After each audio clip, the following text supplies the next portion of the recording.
പുതിയ വീഡിയോയ്ക്ക് എൻ്റെ എല്ലാ കൂട്ടുകാർക്കും സ്വാഗതം. അപ്പോൾ നിങ്ങൾക്ക് തംബ്ലെയിൻ കണ്ടപ്പോൾ മനസ്സിലായേണ്ടത് നമ്മുടെ വീഡിയോ എന്താണെന്ന്. അത് തന്നെ നമ്മുടെ സ്വന്തം, നമ്മുടെ മലയാളികളുടെ അഹങ്കാരമായ നമ്മുടെ സ്വന്തം പഴംപൊരി എങ്ങനെ സ്വാദോടെ ഉണ്ടാക്കുക എന്നുള്ള വീഡിയോസായിട്ടോ നമ്മുടെ ഇന്ന് ഉള്ളത്. അപ്പോൾ നിങ്ങളെല്ലാം സ്കിപ്പ് ചെയ്ത് കാണുക. സ്കിപ്പ് ചെയ്ത് കണ്ടാൽ നിങ്ങൾക്കൊന്നും മനസ്സിലാവില്ല എന്തൊക്കെയാണ് ചെയ്യേണ്ടതെന്നൊന്നും. അപ്പോൾ നിങ്ങൾ സ്കിപ്പ് ചെയ്യാതെ കാണുക കേട്ടോ. അപ്പോൾ നമ്മുടെ ചാനൽ സബ്സ്ക്രൈബ് ചെയ്തില്ലെങ്കിൽ തീരെ സബ്സ്ക്രൈബ് ചെയ്യുക, സപ്പോർട്ട് അടിക്കുക, ലൈക്കും കൂടി അടിക്കുക. ലാസ്റ്റത്തേക്ക് നീട്ടിക്കൊണ്ടുവരുന്നത് ലൈക്ക് അടിക്കുക കേട്ടോ. അപ്പോൾ നമുക്ക് എന്തൊക്കെ പറഞ്ഞ് ചടപ്പിക്കണില്ല, ഇനി കാര്യത്തിലേക്ക് കടക്കാം. നമ്മൾ നല്ല നേന്ത്രക്കായില്ല, നല്ല പഴുത്ത നേന്ത്രക്കായ എടുത്തിട്ട് ഇങ്ങനെ ആയിട്ട് മുറിക്കുക. കൈയൊന്നും മുറിക്കരുത് കേട്ടോ. കൈയൊന്നും മുറിച്ച് കഴിഞ്ഞാൽ പിന്നെ ചോരക്കളിയാവും, പിന്നെ തലയിറങ്ങി വീടിയാവും. അയ്യ നമ്മൾ മുറിച്ച പടം കിടക്കണ കിടപ്പുണ്ട്. എന്തൊരു മൊജാലേ, എന്താ ഭംഗി.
അപ്പോൾ ഇനി നമുക്ക് മെല്ലാണ്ട് പാചകപ്പുരയ്ക്ക് കിടന്നാലോ. നമ്മൾ സ്റ്റൗവൊക്കെ കൊണ്ട് ഓണാക്കി കത്തിച്ചു. നമ്മളൊരു ചട്ടി എടുത്ത് വെക്കണം. അതിലേക്ക് നമ്മൾ കുറച്ച് ഒരാവശ്യത്തിന് ഓയിൽ കൊണ്ട് ഒഴിച്ചു കൊടുത്തോളൂ കേട്ടോ.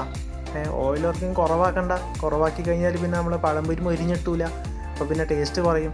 അപ്പോൾ കറും മുറുന്ന് വേണമെങ്കിൽ കുറച്ചുകൊണ്ട് ഓയിൽ കൂട്ടി കൊടുത്തേക്ക്. എന്നിട്ട് നല്ലാണ്ട് മുങ്ങി കിടന്നിട്ട് നമ്മളെ പഴംപൊരി. അതിൻ്റെ ഇടയ്ക്ക് നമുക്കൊന്ന് നമ്മൾ മാവേട്ടനെ പോയി കണ്ടിട്ട് വരാം. അയ്യ എന്താ സെറ്റ്. മാവിൽ നമ്മൾ അധികം ഒന്നും ഇട്ടിട്ടില്ല.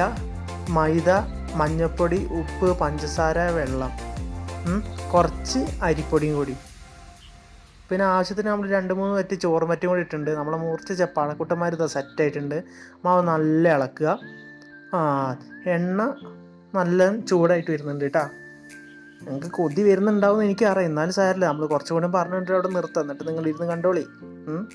അയ്യവ നമ്മുടെ മാവ് റെഡി. അയ്യവ അപ്പോൾ നമ്മൾ ഓട്ടക്കയിൽ എന്നിട്ട് ഇവിടെയൊക്കെ പറയാം. അപ്പോൾ ഓട്ടക്കയിലൊക്കെ എടുത്ത് നമ്മൾ എന്ത് കയ്യിലെടുത്താലും വേണ്ടിയില്ല, നമ്മൾ പഴംപൊരി എന്തെങ്കിലും കോരി എടുക്കണമല്ലോ. അപ്പോൾ നല്ല ക്ലീൻ ആക്കി വെക്കുക. അതിൻ്റെ ശേഷം നമ്മളൊരു പ്ലേറ്റ്, അതിൻ്റെ മേലെ പേപ്പർ, കാരണം ഈ ഓയിലൊക്കെ ഇട്ടത് നമ്മൾ എണ്ണ ഊറി കിട്ടണ്ടേ. അപ്പോൾ നമുക്ക് എന്നാൽ ഓരോ പഴത്തിനടുത്ത് തുടങ്ങല്ലോ. എന്നാലേ ആ മാവിൽ അങ്ങോട്ട് മുക്കിക്കോളുക.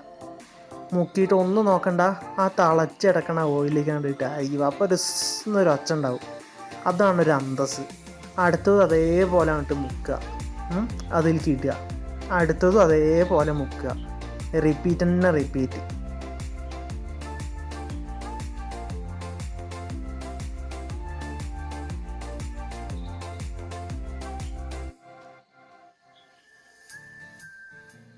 എന്താ നോക്കാം അതിൻ്റെ ഒരു മൊരിച്ചിലേ. കൊതിയാവുണ്ട് കേട്ടോ. എന്താ ഭംഗി, എന്താ അതിൻ്റെ ഒരു തളതളപ്പ്. അയ്യ സൂപ്പർ സാധനം.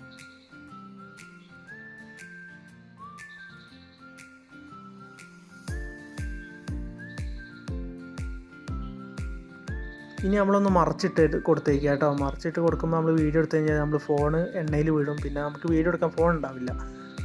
അയ്യോ അപ്പോൾ 2 ഭാഗം നല്ല തിളച്ചിട്ട് നല്ല വെന്തിട്ടുണ്ട് സാധനം.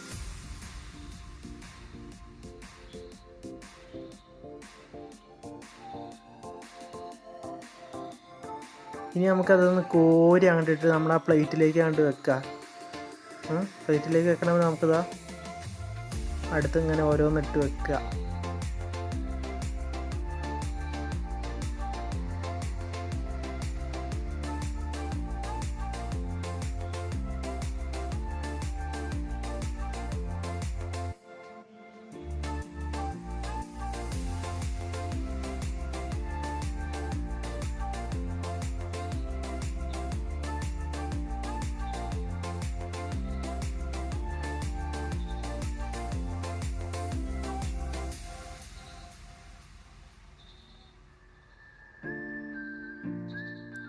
നമുക്കിനി ആ പ്ലേറ്റിലേക്ക് ഇട്ടൊന്ന് കണ്ടു നോക്കിയാലോ? അയ്യോ, പ്ലേറ്റിലേക്ക് ഇട്ടിട്ടില്ല അല്ലേ? അടിപൊളി. അയ്യോ, ഇനി ആ പ്ലേറ്റിലേക്ക് ഇടുക. എന്തൊരു ഭംഗി നോക്ക്. ഹൈ, ഇതൊന്ന് ചൂടോടെ കഴിക്കുമ്പോഴുള്ളൊരു ആ ഒരു കറുമുറൊന്ന് ആസ്വദിച്ച് കഴിക്കാൻ തന്നെ. ഒരു ചൂട് കട്ടൻ ചായയും ഈ പഴംപൊരി, ഒരു നല്ല മഴ ഉണ്ടെങ്കിൽ ഹായ് അന്തസ്സാണ്. അപ്പോൾ ഇനി പറഞ്ഞ് ചടപ്പിക്കണില്ല. അപ്പോൾ നിങ്ങൾ കാണുമല്ലോ എന്നാലേ. അപ്പോൾ നമ്മുടെ ചാനൽ സബ്സ്ക്രൈബ് ചെയ്തില്ലെങ്കിൽ തീർച്ചയായും സബ്സ്ക്രൈബ് ചെയ്യാട്ടെ. ഇങ്ങനെ കാണുമ്പോൾ ഇങ്ങനെ പൊരിച്ചിട്ട് കിടക്കുമ്പോൾ ഒന്ന് തിന്നാൻ തോന്നുന്നു. അപ്പോൾ നമ്മൾ എന്താക്കുക, അങ്ങനെ പൊട്ടിച്ചിട്ട് ഒരു സെൻറ്ററായിട്ട് മുറിക്കുക. ഇവ എന്താന്നൊക്കെ വരവ്. ഓ, അതൊന്നൊക്കെ വായിക്കിട്ടിട്ട് ഒന്ന് തിന്നോക്കട്ടെ കേട്ടാ.